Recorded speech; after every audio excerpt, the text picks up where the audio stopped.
দামের চেয়েও বেশি মূল্য জান্নাতে লাঠি রাখার জন্য যেই জায়গাটা ব্যয় হয়েছে ওই জায়গা।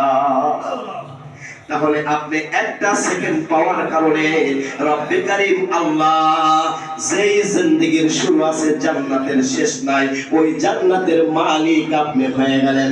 বলে সবচেয়ে আপনার জান্নাতি যিনি হবে সবার পরে জান্নাতে যাবে।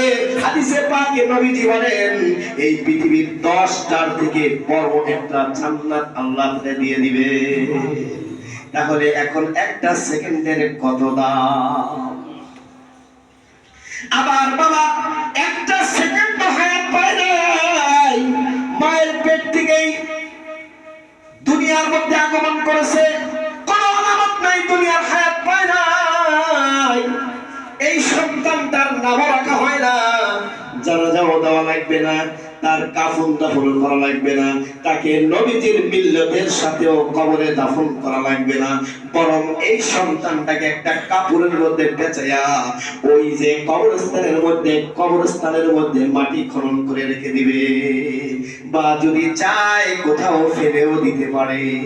কারণ এটা দুনিয়ার কোনো হায়াত পায় নাই, যার কারণে এর মূল্য নাই, এর জন্য জান্নাতও নাই, জাহান্নামও নাই, অর্থাৎ ডাস্টবিনের একটা ময়লার মতো হয়ে গেছে।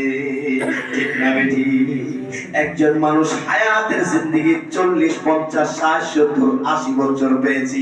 এখন চিন্তা করে দেখেন একটা সেকেন্ডের যদি এত দাম হয়, তাহলে আপনাকে আল্লাহ তাআলা 40, 50, 80 বছর হায়াত দিল।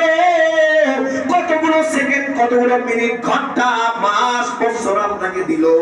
এই সময়টার কত দাম, আপনি এই দামি সময়টা কেমনে বিলায়া দিলেন?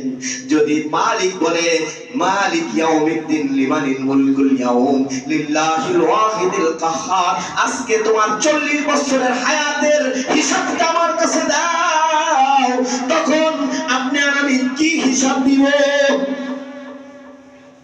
কোনো উপায় নেই।